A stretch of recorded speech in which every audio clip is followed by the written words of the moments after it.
Okay, so I've got this thing recording now, Craig. All right. Let's just pretend we're live, because we're not, but we're going to say, hello, everybody, we're live. And so, Craig, thanks very much for giving up some time today to have a chat. My And pleasure. yeah, it's great to see you. I'm just trying to think how many years it is since it would have been the Albert Hall then, wouldn't it? Was that the last time we bumped into each other? Yeah, the picture you posted, was that 2014? Yeah. We were much younger then, weren't we? That's right. Much I better still had the looking. same haircut, but Yeah. And I haven't grown very much either. So anyway, it's good to see you again. Good to see you too. We just to explain to everybody, we're going to chat tonight. Usually this would be a collaborative thing with people leaving posts and saying hello. Obviously we can't do that tonight because for some reason Facebook and Zoom don't want to speak to each other. So instead of us getting live questions, we'll record this and then I'll post it on the page, and then people may well leave some comments afterwards. Hopefully they will leave some comments, and hopefully they'll be positive. And it might be that we can in some way do a part 2 later on or something. Sure.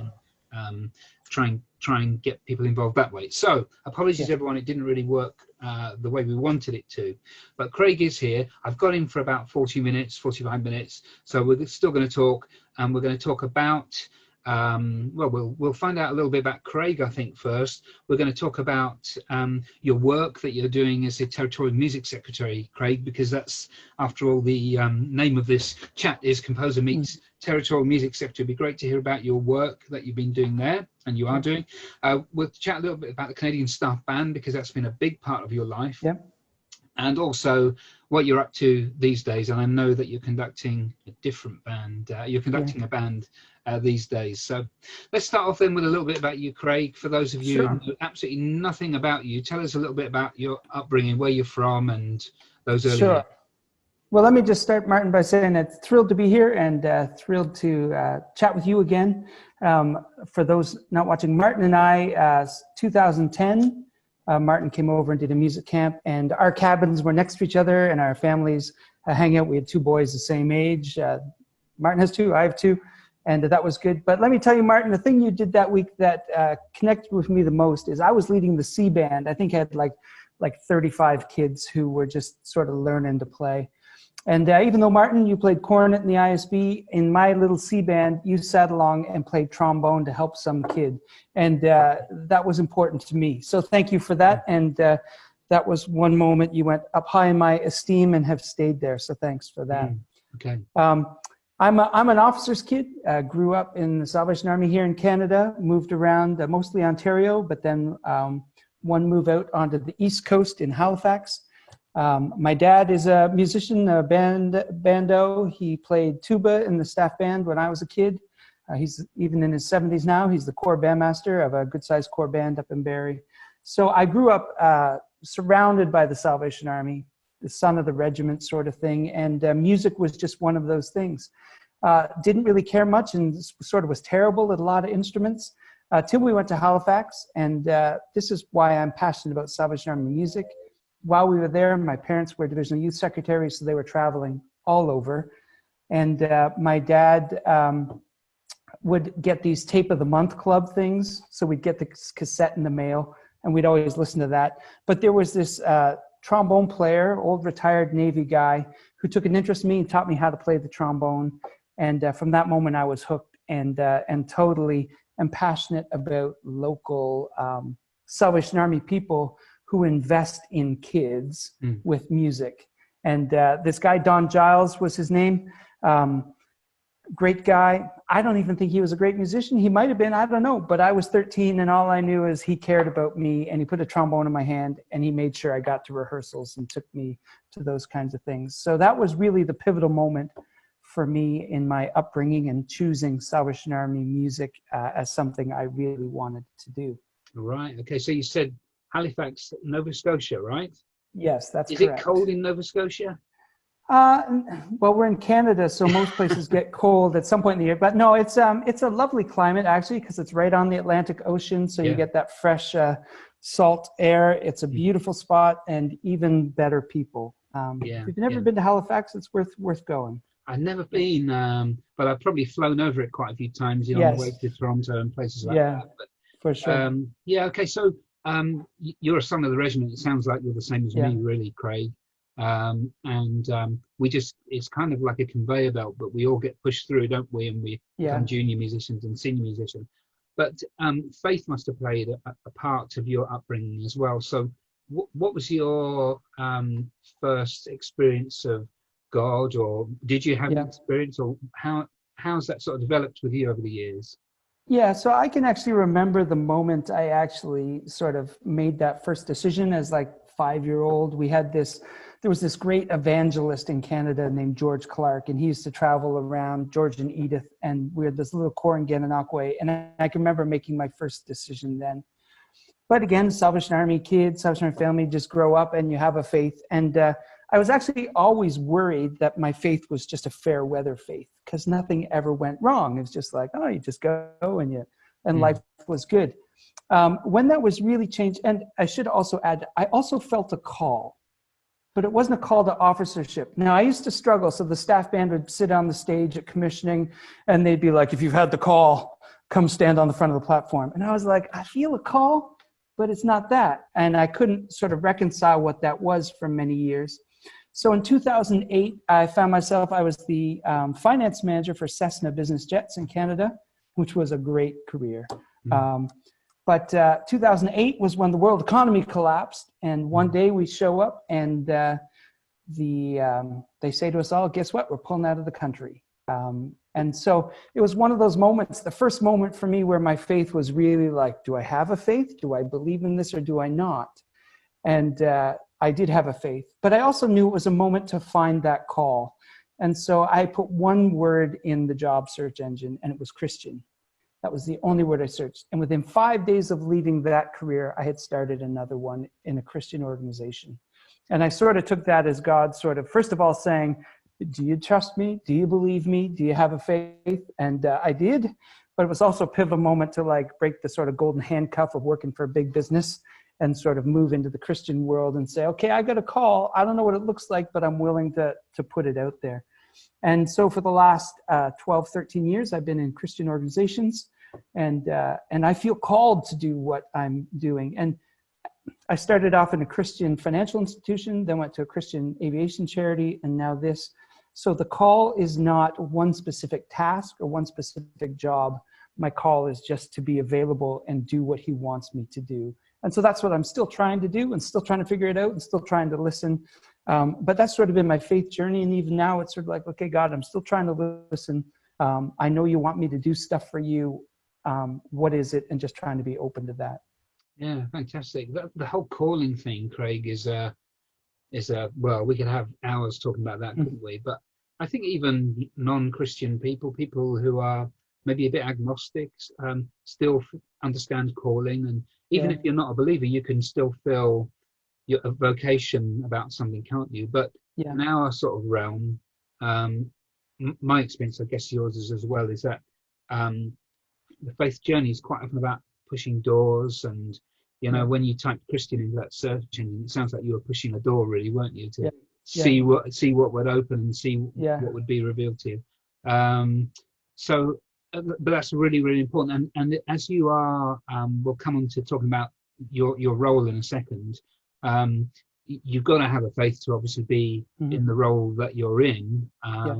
But tell us about how your faith's worked out these days in your local setting. So are you at Meadowlands? No, right? I'm at Mountain Citadel. Oh, Mountain Citadel, that's right. Yeah, sorry. But I mean, we're both on the same street, literally 8 minutes from each other. Oh, right. Okay. So it's one of those unique Salvation Army situations. But I actually go to Mountain Citadel, and I'm actually in the band room of Mountain Citadel right now.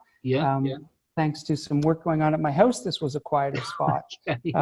It looks fantastic. I'm dying to know what all those instruments are on the shelf behind you, but that's maybe for another meeting. But there's what a great place to be. Good stuff up there. Yeah, I'm sure. I'm at Mountain Citadel, and I'm a member of the core band.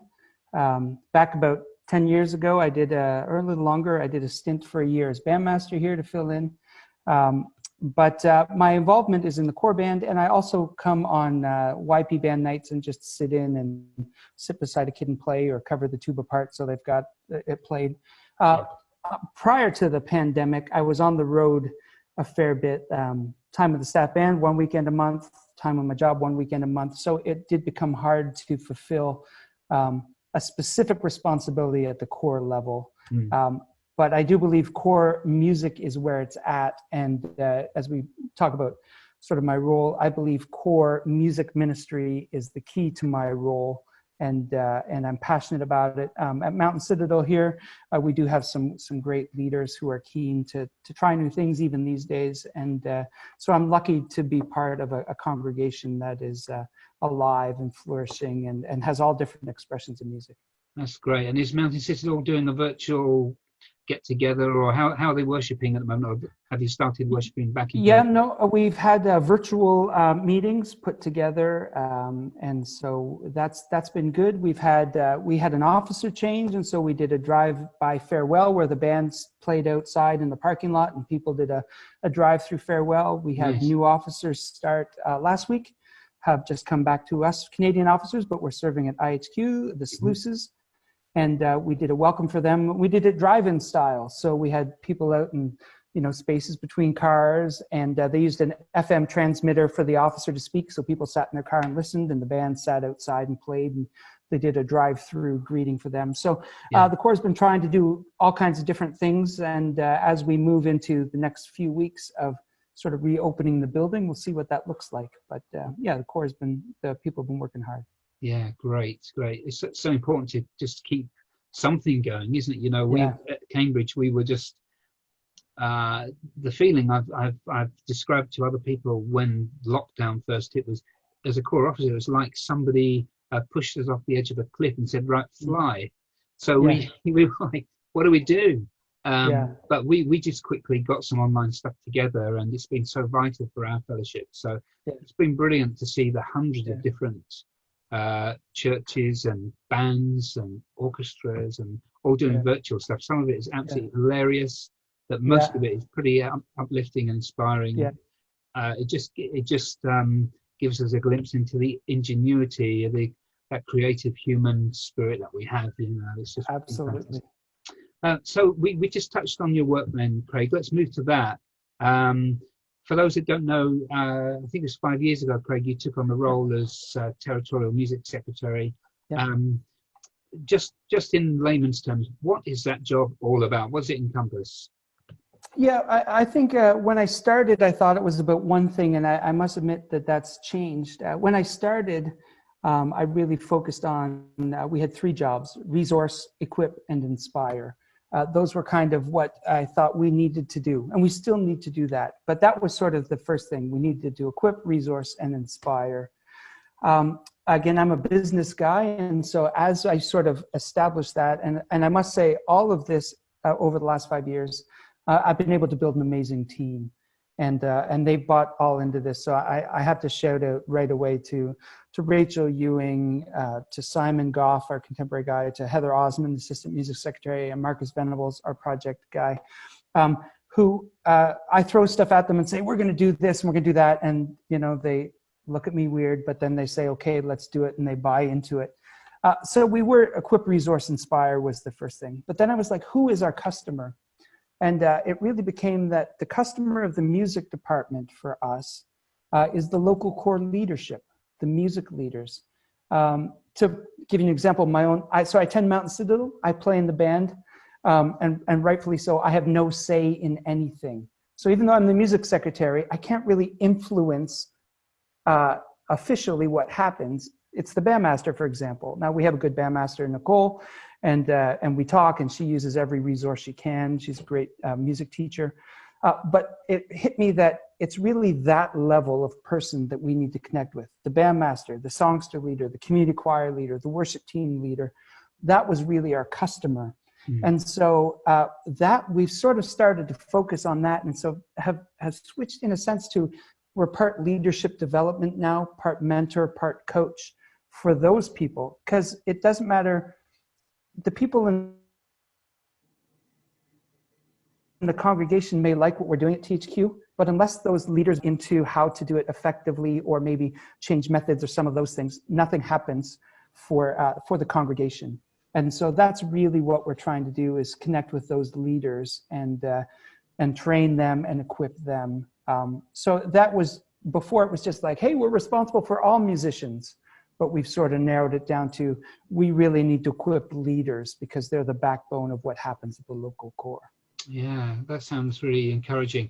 I guess that helps you as a department to have a focus, doesn't it, as well? You know, to try and resource every musician in the territory is one idea. Yeah.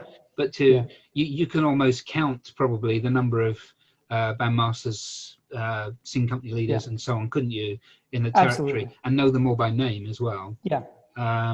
Well, what I've been really impressed with, though, Craig, over the last 5 years, is I've sort of observed from 3,000 miles away on this side of the pond, what you guys have been up to is the innovative sort of technology that you've embraced. And I just wrote a few notes here, but I remember seeing you were doing meetings with music leaders online at one stage. You're still doing brass tuition videos, I think, lyric videos as well, you know, to resource worship, and other resources for online worship. All of that is fantastic, and I think it's a credit to you and the team that in many ways I do feel the Canadian Territory is blazing a bit of a trail on that tech side. That's my point of view anyway. Others may disagree, but I certainly have been admiring what you've been doing. So I think my question to you now is, having achieved all of that and got to a certain point where, you know, your website is super colorful and it's full of resources, you know, what are you going to do next? Where is all this going to go? And without sort of breaking confidences or giving away your tactics, are there things that you're excited about for the future? Absolutely. And again, one of the things we've been good at the team doing is seeing where some of the gaps are and trying to fill them. And so we did that with like training, you know, the online leadership and some of those things. We also realized for us, embracing technology was important because we were such a vast territory. If I was to fly from the end of Newfoundland to the end of Vancouver Island, you're in the air for 8 hours. There's no way we can do some of that stuff. So we had to go online. But what I'm really excited about is, in the Salvation Army, we're really great with the band stuff. We're really great with the songster stuff. We've not done a lot of focus on training and teaching on worship leaders. And whether you call that contemporary or worship team or whatever, we sort of let them sort of figure it out on their own.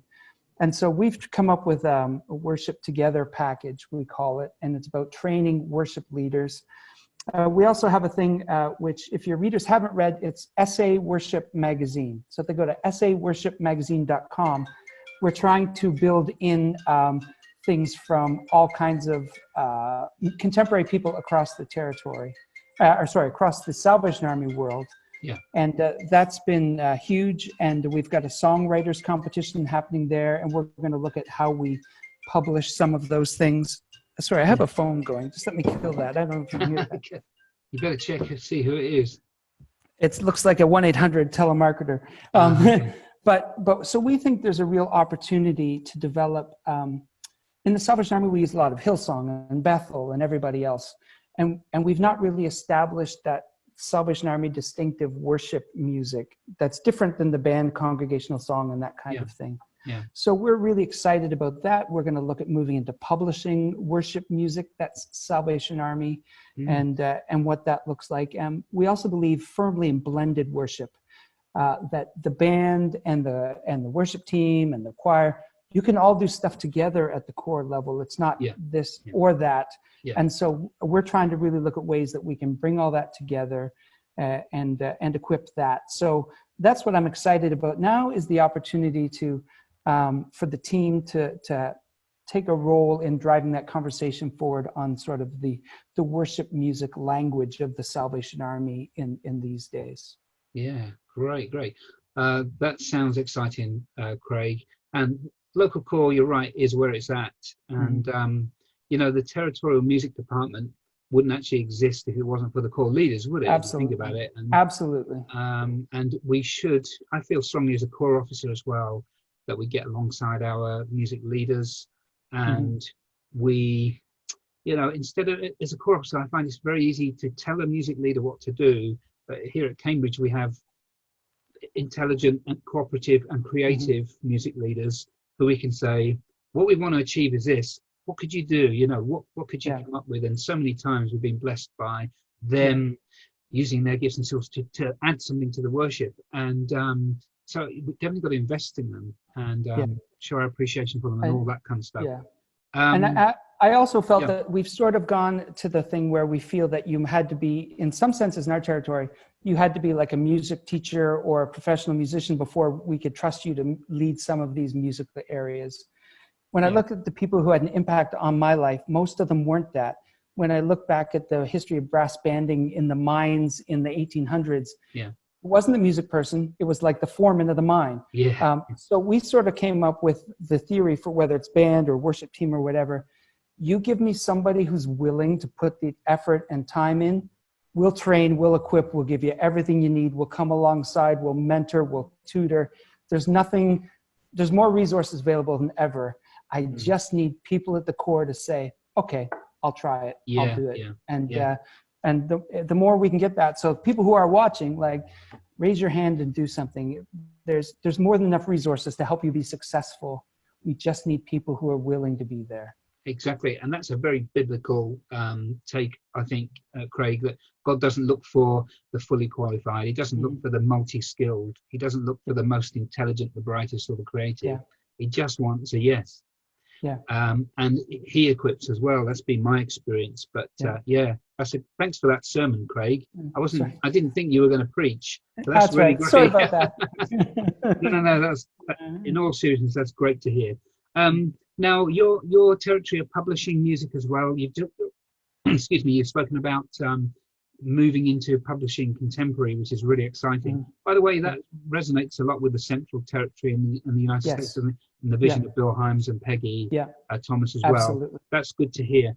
But at the moment, you're publishing for brass. What's the territory publishing at the moment, and what do composers do if they want to send stuff in? So we publish Maple Leaf Brass. We publish monthly. What we like about sort of our model, in a sense, is it's all digital. You go to our website, you can see the score, you can listen to a sound file or a recording that the staff band's done for us. And so we had the discussion, like, what's extremely difficult versus, not difficult. And so like Marcus and I are in the same office. He could look at something and go, that's not difficult. And I'd look at it and go, I'd have to practice 8 years to get that. So we thought, well, the best thing to do was just put the whole score up and the sound file and let those choosing actually look and see, like, oh, I have a horn player who can't play that register, or make it easy. And they can buy it on the spot for like less than $10 Canadian, and they can get it digitally. So we tried to move to like that sort of instant buy model. But what we're looking for in music, the bottom line is music that's playable on Sunday morning. That's really been our niche. We tried to encourage Canadian composers at the beginning, and we still do. But we know that, there's just not as big a pool to keep, we do one a month, so 12 titles a year just from Canadian composers. So for those who are interested in submitting stuff, we really want stuff that's playable on Sunday morning.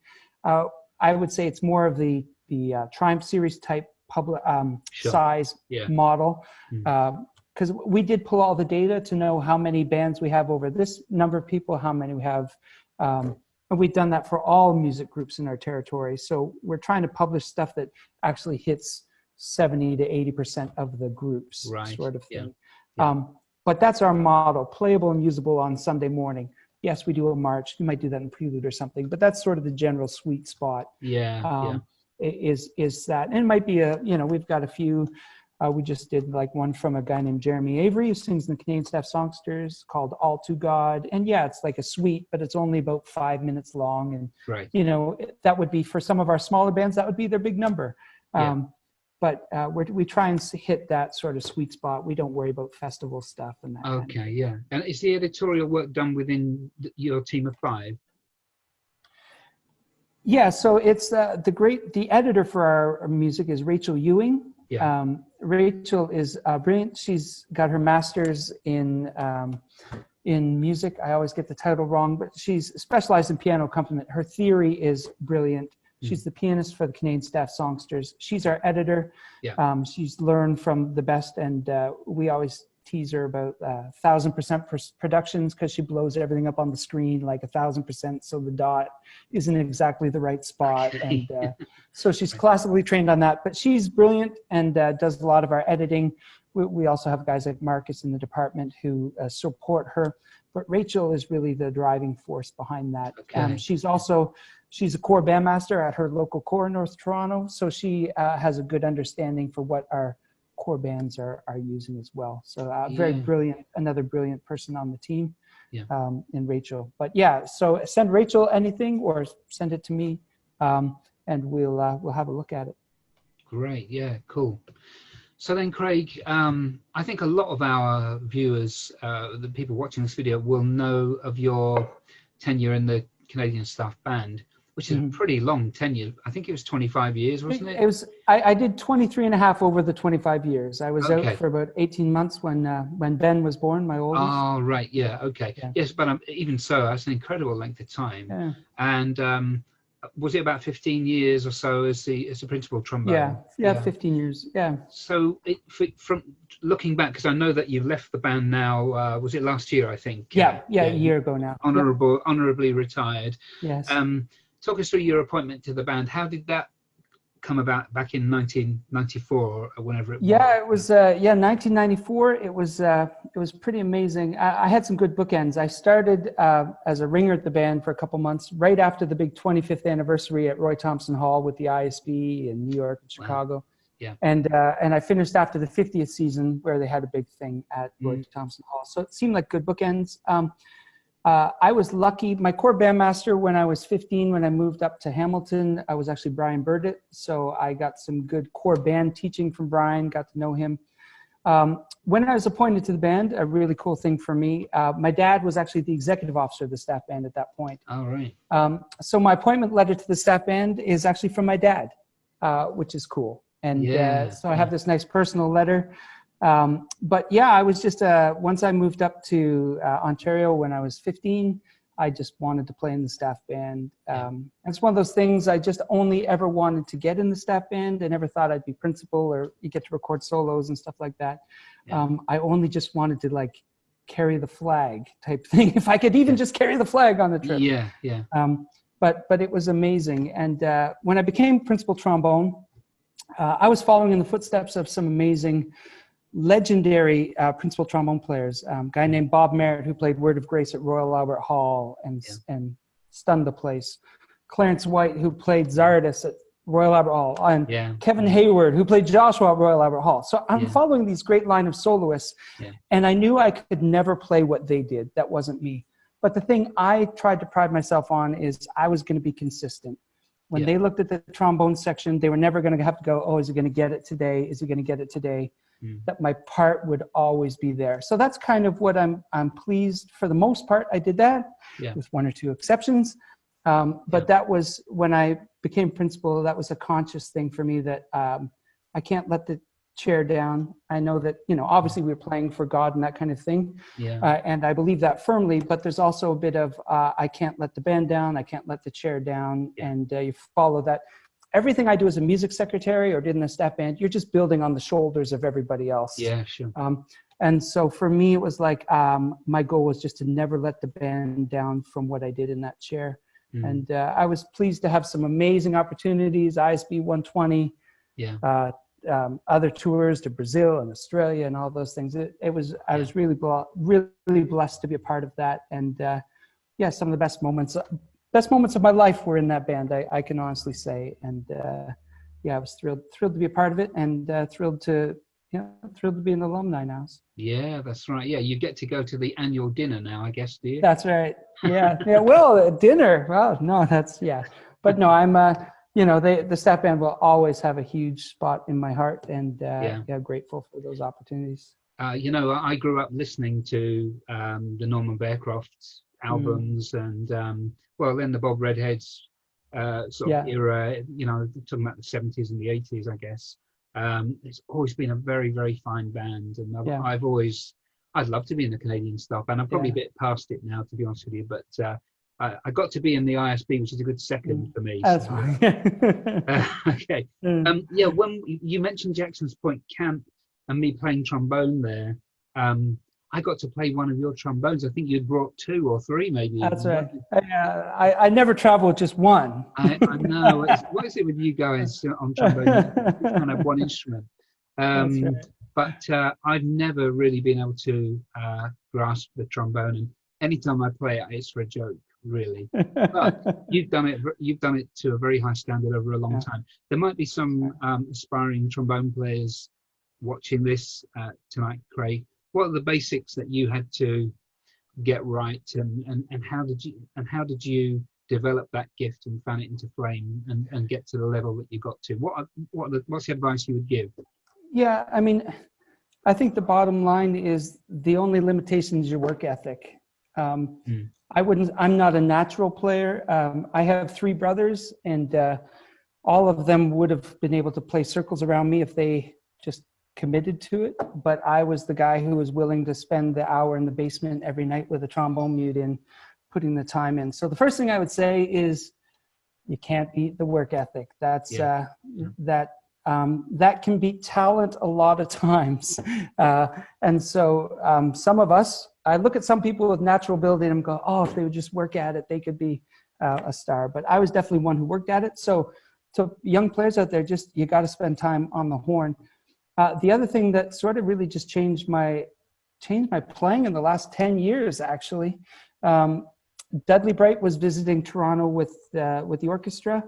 And I met him for lunch, and we went to Swiss Chalet, a Canadian institution, and we're sitting there, and he gave me a breathing lesson over this dinner table in this restaurant, and it really changed my life. It changed my register, changed everything, and so now when I work with kids at camps or that, it's all about breathing and so much other stuff. You know, I was always worried about my chops or my face, and actually none of it was about that. It was about breathing. So, right. So my lessons for kids are, you know, you got to work at it. There's no shortcut. And with good breathing technique, you can do anything. And Christian Lindbergh, another great trombone player. The other thing I picked up with him was breathing in a circle.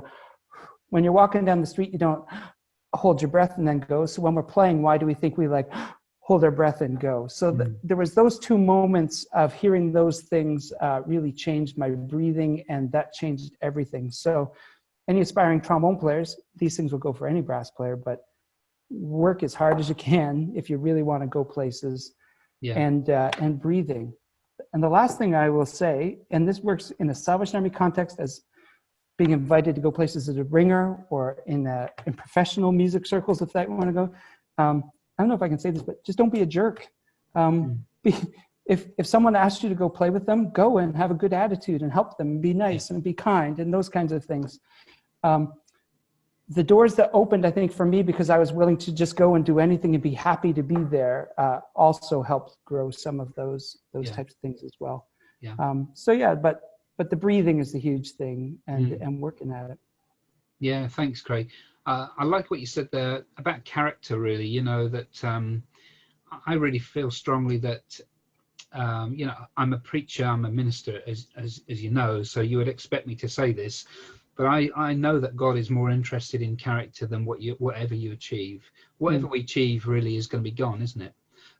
But the person that we are can make a difference, you know, in the lives of others. And I think it's a key to success. If you can be a great trombone player, great. But if you can be a great trombone player who's just going to inspire people, you know, and be courteous and be nice around people and be I just think you've got the ability to not just impress people with your playing, but impact them with your life. So character is definitely on my list too. So then, Craig, just bringing us up to date. So you're 5 years in the job, and you've recently taken on in your spare time, which must be about 20 minutes a week, I imagine, conducting Heritage Brass. So tell us about Heritage Brass and how that all came about. This is one of the most amazing groups. I have so much fun with this group. So Heritage Brass is a group of, for lack of a better word, seniors, people over 60. The average age is 75, men and women in brass band. And but I mean, some of these folks are legends. The NCR cornet player, even in his mid to late 80s, is Derek Diffie, who is a legend. But I mean, some of these people have forgotten more about music than I'll ever know. But they're just so much fun. The best part is they're keen. They're there early. But this is also great outreach for people to come back. So people who might have been in a core band and sort of, some of them, yes, were those that were there faithful all the way along. Some get distracted by life and kids. And this is a way for, as they get older, to sort of bring them back. And I like to use the term from one of our hymns, the chords that were broken will vibrate once more. And so I love that it's an opportunity for some of those folks who might not qualify in the old days as a senior soldier to sit under a band are able to come in. They have a witness, they have a testimony, they're on a journey. Let's have them there. And so I took on Heritage Brass about a year ago, and it's good for me. It's good for me to have a group to play some of our Maple Leaf Brass stuff through. It's a really symbiotic relationship. They're keen because they have a young guy there. I'm keen because I'm the kid of the group.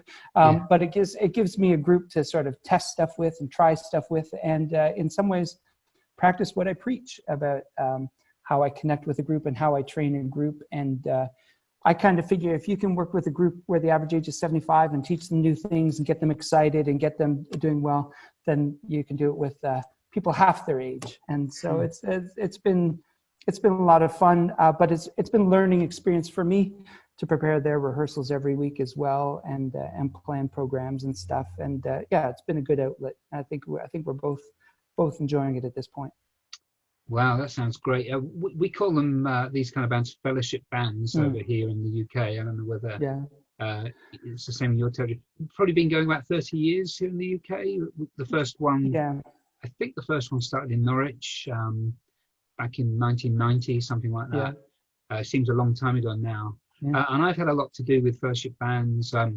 Being in DHQ in Norwich a few years back, I was able to support. We had two fellowship bands in the division. We had one at the north of the division, which David Woodrow from Norwich Citadel, Richard Stardo looked after, and still does. And in the south of the division, Ray Todd conducted the Suffolk end of the division, the fellowship band there. And I was able to support them both in a sort of an official way. So I was like getting paid to be there, you know. So Nice. I really enjoyed that. And also lovely biscuits and cakes at half time. That's right.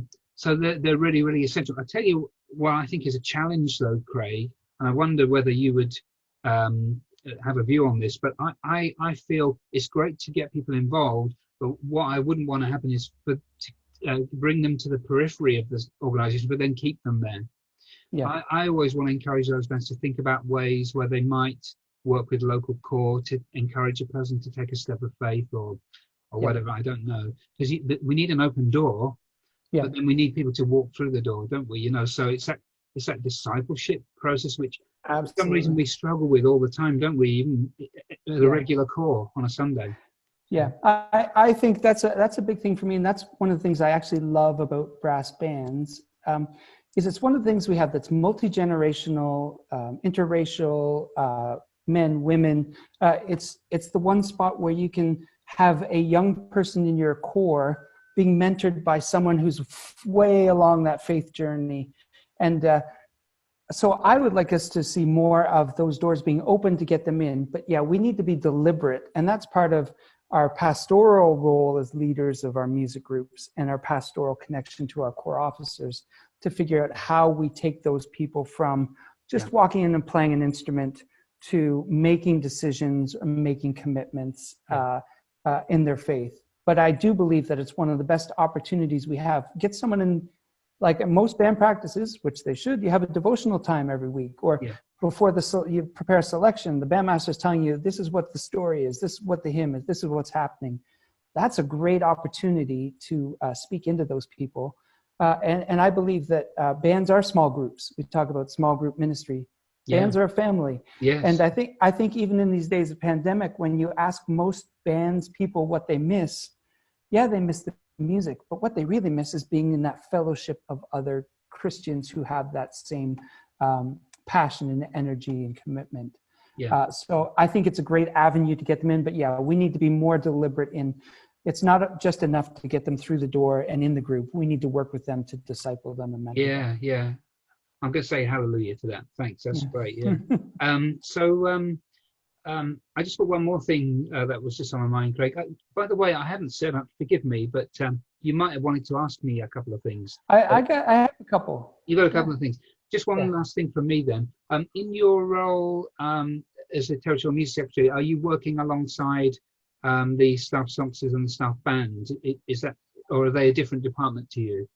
They are a different department to me, but there are ways we're trying to integrate them. A great example this week, this should be our Territorial Music School week. Oh, right. But we couldn't have it, obviously. And we want to do something online, but we know that a lot of our kids are that segment market. They don't want to watch a lot of stuff online anymore. So we reached out to the staff band and the staff songsters, and we started a territorial worship team as well called Neon, and said to the leadership of those groups, will you come on board with us and allow your people to be mentors to our students who register? And they were like, yep, like no brainer. And so while they don't sort of officially report, to the same department, they do believe in partnering with us, and we're grateful for that. And so the kids that registered this week, we had members of all those staff groups volunteer, and we were able to connect a kid with a mentor so that they can not only have a conversation, get to know them, talk about the testimony, get a musical tip. And so, I'm grateful for the staff sections for the support they give us that way. That sounds like a great idea in lieu of music camp. Music camp, oh my goodness, the fact that we can't do them. The kids over here just chomping at the bit, they want to get... Same here. We're still hoping we could have them next year, but there's no guarantees. But well, that's good to hear. And we were excited to see, the Canadian Staff Songsters start up in recent years as well. So that's been really good. Leonard's been leading them, I believe, hasn't he? It was it was an amazing experience. My first week on the job, I met with Mark Tilsley and we talked about the idea. And then I called Len and said, Len, I want to have a chat with you. And it was great. We actually met at Jackson's Point because he was there for a retreat. Yeah. And we sat at a picnic table out under a tree. And I said, Len, we want to do the staff songsters, but we can't do it without you. Are you in? And he was in. And so it's been been great to have him. Yeah. An unbelievably gifted man. Yeah. I'd love to chat to him maybe one time in the future, but it's on my bucket list. Yeah. Well then, Craig, do you want to give me a couple of questions? I do. I've got 3 questions for you, and I'm going to phrase them 3 ways. The first is for you as a corps officer. The second is for you as a composer, and the third as a Salvationist musician. Yeah. So the first one, because we've talked a lot about leadership, and I believe in leadership development. As a corps officer, what do you need from your music leaders, and what do you also need from your just regular corps musicians? Yeah, okay. I guess we may have just touched on this a little bit earlier, when I was saying about our situation here in Cambridge, that our music leaders, I think number one is cooperation and the unity of spirit, that we've been different places, I'm sure you have as well, where sometimes there can be somebody, not a music leader necessarily, it could be another leader or somebody in the congregation who just wants to do things, they have their own agenda or something. So I think whenever I've seen that, I've seen core ministry suffer because there's a conflict of agendas, if you like. So I think the number one's got to be cooperation. And I think if you can cast a vision and you can say, this is what we're trying to achieve as a core officer, I think that makes it easier for your core leaders, for your music leaders, hopefully. So my experience as a core officer has been, we've had various types of relationships with our music leaders, but always we've sort of, we've tried to strive for that singleness, that single-mindedness and that unity, that we might be about the same thing. We're so grateful at the moment that we've got music leaders here who know that worshiping God is the number one priority. and it doesn't matter if, for example, the YP band isn't on that Sunday morning, but we might have the worship band instead, and then the next week we might be able to get the songsters to do the prelude to worship and the band to do a postlude, and then switch it around. And flexibility. That was a long answer, but the short answer is flexibility, I think. Yeah, no, that's good. Good to know. So this one is as a composer. So in some senses, Canada, I think this is in the UK as well, band sizes are smaller than they used to be. So as a composer, how do you adapt to writing for smaller band sizes? Because you're known for some great epic pieces of which we love. Don't stop writing those. But as you also adapt to write for smaller band sizes, what do you have to do as a composer to do that? Well, I would say to compose, start with the smaller band size. I've seen a number of times guys start with a big score and try and start there and start with all the kudos and glory that we sometimes seek, I guess, if we're being honest, from that kind of score. But start with the small group. People do know me for bigger works. That's true. But I've actually got quite a catalogue in the Unity series here, and I have a real heart for the small band score because I've been in so many small bands myself, and we've been sat there playing the old music for small bands, and I've been sat there thinking, why are we playing this old stuff? Why can't we have good music, fresh music, larger scale works maybe for small bands? So I do have a heart for it. The way you approach it, I think, is a lot harder with a smaller band because you just don't have the options. It's got to work in 4 parts and maybe 4 plus 1, if you've got a euphonium part or whatever. So it is an entirely different process. I really enjoy writing for small bands, and in a way, it's almost more rewarding if you can achieve something with that limited range of instruments, because you think, wow, how did that all come together? Whereas you can quite often in a big score throw a lot of things together and it'll sort of sound good, but you have to be really disciplined with that small score. So I would say, for me, I'm passionate about it and I do write for that. And for other composers, do start there. Do start with the Unity series. And if you can make it work with 4 parts, you can make a big score work. You got to start there. I don't think I'd really answered your question, but but that's good. A good reminder. And I know, so at my core here, Mountain Citadel, we've got about 28, 29 in the band, but because of restrictions now, you've got 8 to 10 people who are allowed to play at any time. So we are discovering Unity series stuff that this band hasn't played much. And so I'm grateful that folks like you are actually writing, I'll say, good quality stuff for those types of ensembles. Last question I have for you. This is 2 questions, and this is just I said as a Salvationist musician, but it could just be as a Salvationist, but focusing on the music side. This is a huge time of change in the pandemic. What do you hope we lose, and what do you hope that we discover? So as Salvationist musicians, what do you hope we lose during this time? Because it's a great time to throw off some shackles and stuff. But what do you also hope we discover for going forward? Yeah, good question. I think if I could wish that we would lose something, it would be the taking everything that we did for granted. The Sunday by Sunday by Sunday, but it felt kind of relentless sometimes. It does for us as core officers. I'm sure it must do for our poor core folk who have to listen to our platform ministry every week. And for musicians, it can be relentless, rehearsal Sunday. And I hope we can just lose that sort of any kind of, I can't think of the word, Craig, any kind of taking it for granted is the best way. So, lack of appreciation for what we do. I think if anything, I guess it's like when you lose something you love, then you realize how much you loved it, don't you? So I think that's what's happened to us all. So that's what I hope we will lose. What do I hope we will gain? I hope that we are gaining more focus and better creativity, which I used WhatsApp about 3 times before lockdown.